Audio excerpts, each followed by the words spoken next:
Hello, Nicholas here. I'm back again with another episode of my video series.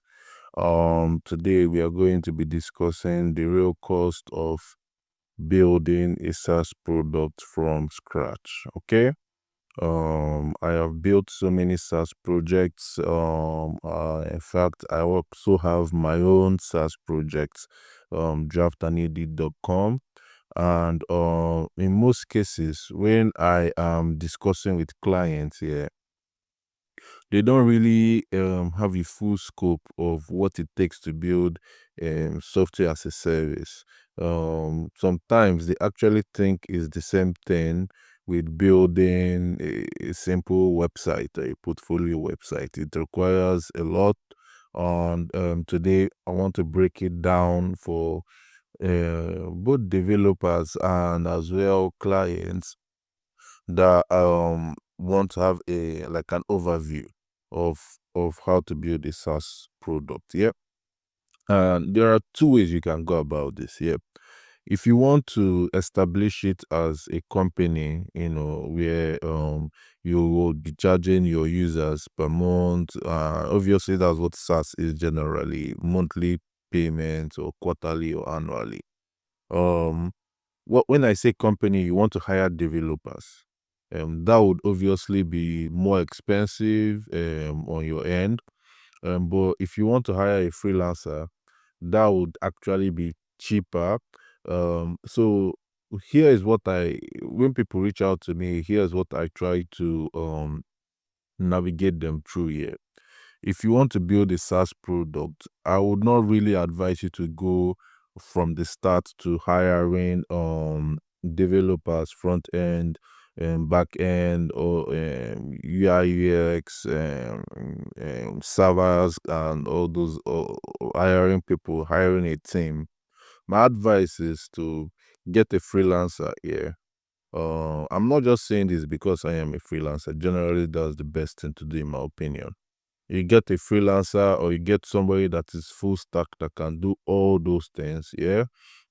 And the person should try and launch the MVP, the minimum viable product of that SaaS project that you want to do, and spend more money on the marketing side, not on the development side. Because marketing is one of the biggest money eaters in building a SaaS project, right? And in that marketing side, try to start getting users right off the gate. Now, once you start having users and users are now using the platform, they are now making those monthly payments.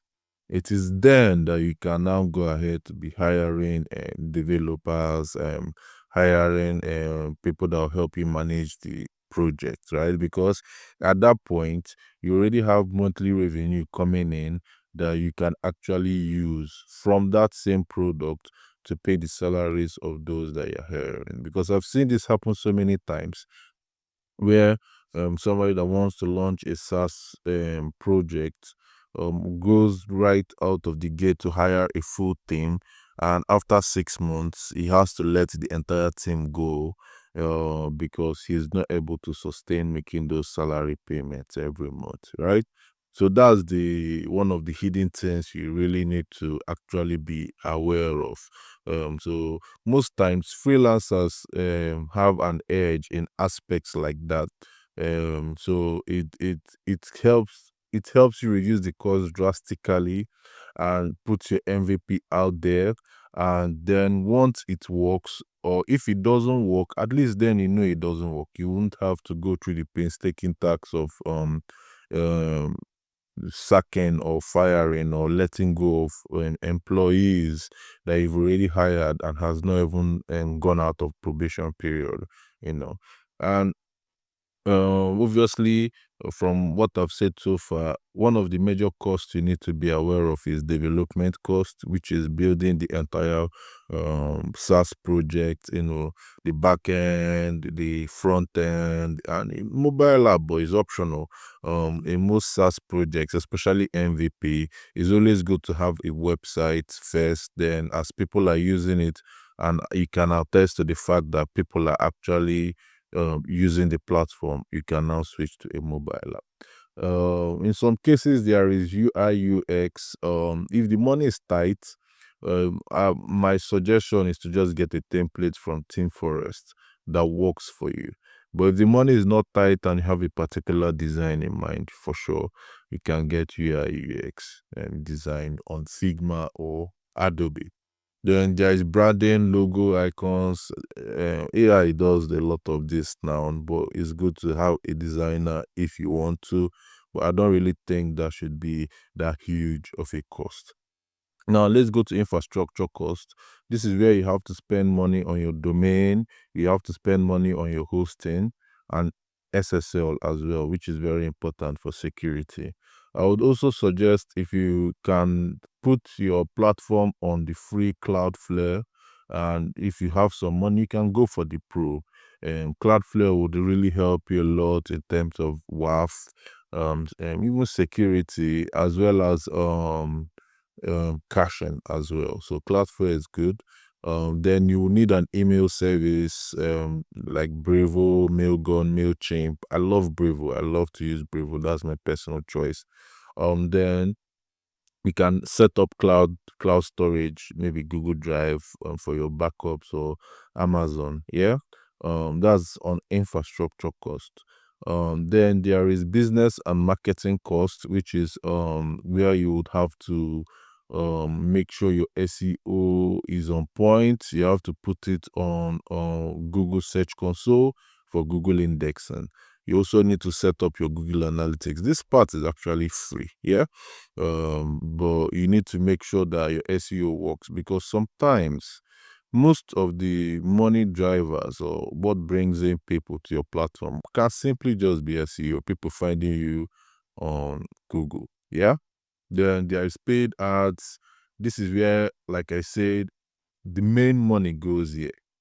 In my opinion, the rule of thumb for me is, if while building a SaaS, 30% should go to the development, while 70% goes to the marketing. Because the success of a SaaS product, and I've done so many, so I feel like I'm in a right position to say this here, because I've been doing this for a very long time, and all the SaaS projects that I have seen that are successful, we are a lot of money was spent on the marketing side compared to the development side. So if, let's say, your budget is 10 million, for example, it means your development side, your budget is actually 3 million. Your marketing side, your budget should be 7 million. I'm very serious about this, because the marketing is what keeps the project going. So you just need to find a way to make sure your MVP is lean enough to get it out there and very useful for people to use. But you need to spend a good amount of money on marketing. Then there are CRM and analytics tools. I've spoken about Google Analytics. CRM is like Bravo, where you can remind people maybe weekly or 2 times in a week about your platform via email, SMS, or WhatsApp. Then there is maintenance and scaling cost. Obviously, as your SaaS begins to grow, you'll be noticing some bug fixes that you need to do, or some support that you may need a customer support representative. You might need to upgrade some features, because people using it might want to have this or that, and you might need to provide them with that service.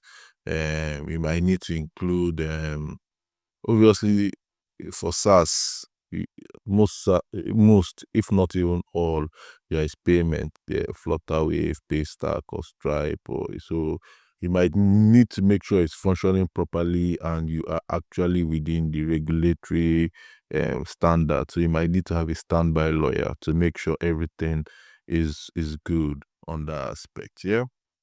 Um, when building a SaaS, right? Make sure that you spread. This is coming from my own experience, right? uh don't look at it like a project that if you launch it today, you are making money in a month or tomorrow. Some people will tell you, I just launched my SaaS, and I'm expecting to they will get their calculator and say, like, if just 100 people register and pay me 50,000 in a month, I'll be making 5 million this month, every month, right? In naira, Nigerian naira. I think that is a very disappointing approach to go through, because you might be heavily disappointed and not want to continue. Um, in my opinion, SaaS takes a very long time to kick off. So budget at least 12 to 24 months. For myself, 18 months is a good time to know if this is probably working or not. It's not a month, it's not 6 months, it's 18 months, which is why I emphasize on starting with a freelancer and not hiring a team, because it gives you a much longer runway to test your SaaS. So within 18 months, you should know if you are going somewhere or you are not going anywhere. So I think that's the final uh, piece I want to share with you guys regarding the real cost of developing a SaaS. I'm Nicholas Idoko. Thank you very much for listening, and bye bye.